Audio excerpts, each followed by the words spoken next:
Assalamualaikum warahmatullahi wabarakatuh. Alhamdulillah, bersua kembali dalam pembelajaran Al-Lughah Al-Arabiyyah, pelajaran bahasa Arab untuk kelas 4. Anak-anakku, sebelum kita lanjutkan, yuk kita berdoa bersama. Bismillahirrahmanirrahim. Alhamdulillah. Anak-anakku yang soleh dan soleha, pada kesempatan kali ini kita akan belajar bersama tentang al-qawaid, yaitu kaidah, ketentuan-ketentuan yang harus dipahami di dalam bahasa Arab.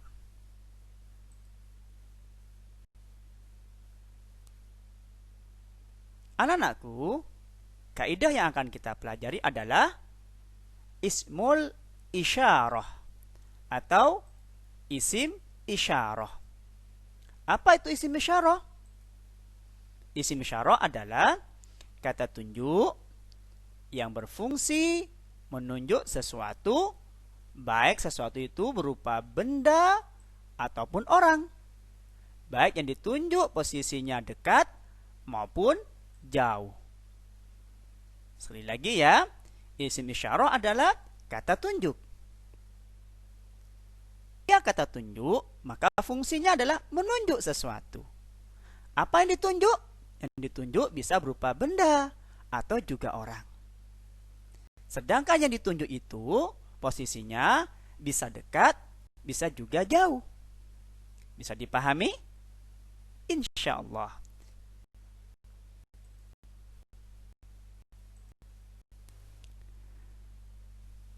Baiklah anak-anakku, isim isyarah atau kata tunjuk yang akan kita pelajari adalah isim isyarah yang menunjuk benda atau orang yang posisinya dekat. Dalam hal ini ada dua isim isyarah. Yang pertama adalah hadza. Hadza. Kata hadza ini dipakai untuk menunjuk nama orang laki-laki. Ya. Yang kedua, bisa dipakai, digunakan untuk menunjuk benda yang bersifat mudzakkar atau laki-laki. Apa cirinya benda yang bersifat mudzakkar? Yaitu kata tersebut tidak berakhir dengan huruf ta marbutah. Ya, jika ada nama orang dan orang itu adalah laki-laki atau benda yang susunan katanya bersifat mudzakkar, maka kalau kita menunjuknya, kata yang dapat kita gunakan adalah kata hada. Ya, kata hada. Bisa dipahami? Insya Allah. Biar lebih jelas, coba perhatikan pembandingnya. Isim isyarah yang kedua adalah hadhihi. Hadhihi. Nah, kata hadhihi ini dipakai untuk menunjuk nama orang perempuan. Atau juga dipakai, digunakan untuk menunjuk suatu benda yang bersifat mu'annas. Mu'annas artinya perempuan. Apa ciri kata benda yang bersifat mu'annas? Adalah kata tersebut berakhir dengan huruf ta marbutah. Ya, berakhir dengan ta marbutah.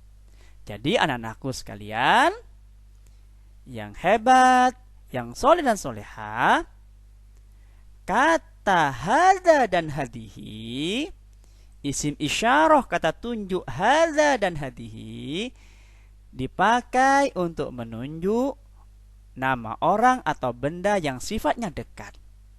Jika orangnya tunjuk dan benda yang ditunjuk itu laki-laki, maka isim isyarah yang dipakai adalah hadza. Tetapi jika orang yang ditunjuk atau benda yang ditunjuk sifatnya mu'annas atau perempuan, isim isyarah yang dipakai adalah hadhihi. Agar lebih jelas, Mari kita perhatikan contoh berikut ini. Nah, anak-anakku, isim isyarah yang pertama adalah hadza. Masih ingat hadza? Kata tunjuk yang digunakan untuk menunjuk nama seorang laki-laki. Dan juga menunjuk suatu benda yang sifat bendanya adalah mudzakkar atau laki-laki. Apa cirinya mudzakkar tadi? Tidak diakhiri dengan ta marbutah. Biar lebih jelas, perhatikan contoh berikut ini. Hadza menunjuk nama seorang laki-laki. Hadza Ahmad. Kita tahu Ahmad adalah seorang laki-laki. Karena kita menunjuk seorang laki-laki, maka isim isyarahnya adalah hadza. Hadza Ahmad. Contoh yang lain, hadza Umar. Hadza Abi. Dan banyak lain contoh yang bisa kalian coba untuk diucapkan. Dan pastikan susunan katanya harus benar. Jika yang ditunjuk itu mudzakkar, maka isim isyarah yang digunakan juga harus mudzakkar. Oke, bisa dipahami?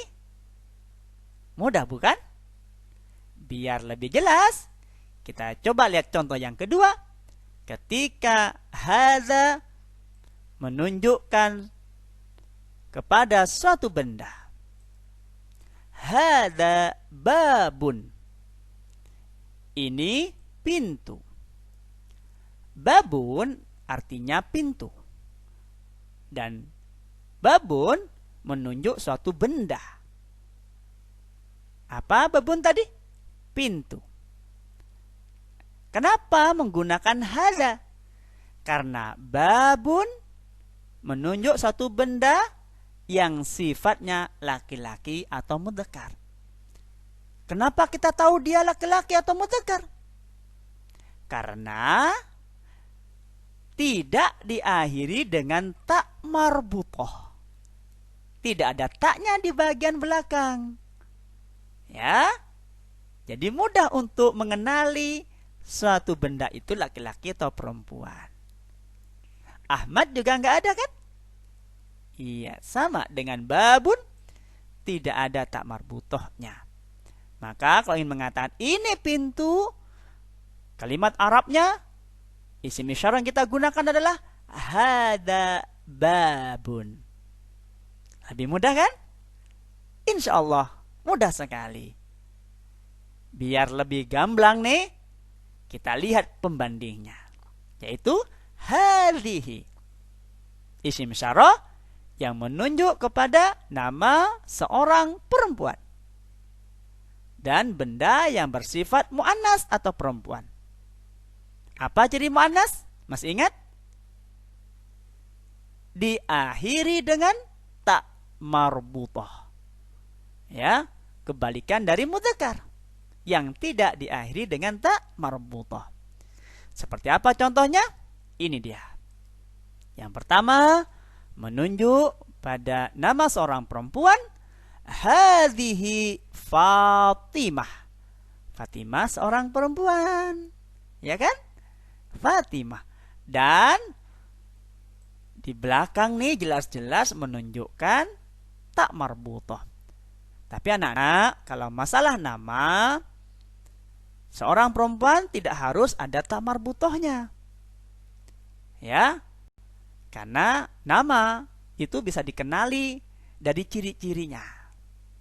Ya, meskipun tidak ditulis dalam bentuk Arab, kemungkinan besar kita sudah mengenali nama laki-laki dan nama perempuan.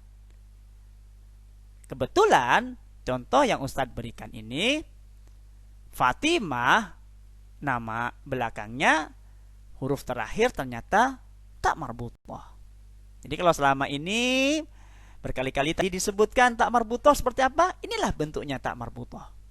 Ya, jika bersambung dalam satu kata. Fatimah. Nah, Kembali lagi, karena Fatimah adalah muannas atau perempuan, maka isim isyarah yang digunakan untuk menunjuknya adalah hadhihi. Tidak boleh menggunakan hada. Ya, karena hada untuk laki-laki dan hadhihi untuk perempuan. Lebih jelas lagi kan sekarang? Nih, contoh yang terakhir. Ketika hadhihi menunjuk satu benda yang bersifat muannas dan ciri muannas diakhiri dengan ta marbutah. Hadhihi nafidatun. Hadhihi nafidatun. Ya, perhatikan nafidatun itu jendela. Ya, seharusnya sini zal ya. Mohon maaf, ini zal semesta zal. Nafidatun. Ya, perhatikan jendela ini ternyata jenis benda yang bersifat muannas karena diakhiri dengan ta marbutah. Seperti inilah ta marbutah ketika tidak disambung. Mudah kan mengenalinya? Mudah membedakannya? Mudzakar dan muannas.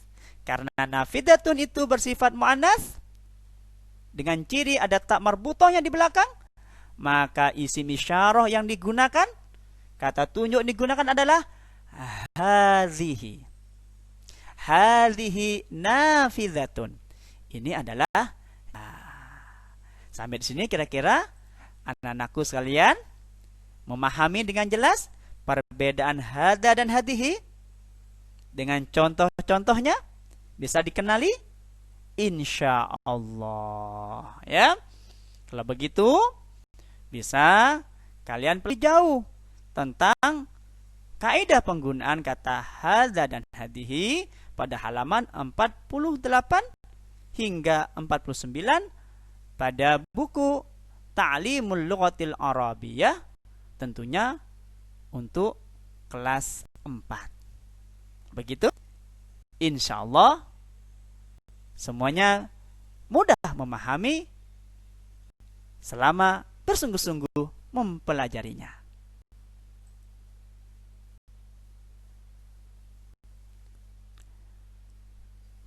Nah, anak-anakku yang soleh dan soleha, kiranya cukup sekian pertemuan kita kali ini. Ustadz ucapkan terima kasih atas perhatiannya dan mohon maaf atas segala kekurangannya. Semoga ilmu kita bermanfaat sehingga Allah ridho kepada kita dan Allah menambah kebaikan bagi kita semua. Dan tentunya tidak ada kata yang pantas kita ucapkan bersama kecuali rasa syukur kepada Allah. Alhamdulillahirabbil alamin. Segala puji hanya milik Allah, Tuhan yang mengatur sekalian alam semesta raya ini. Alhamdulillah. Assalamualaikum warahmatullahi wabarakatuh.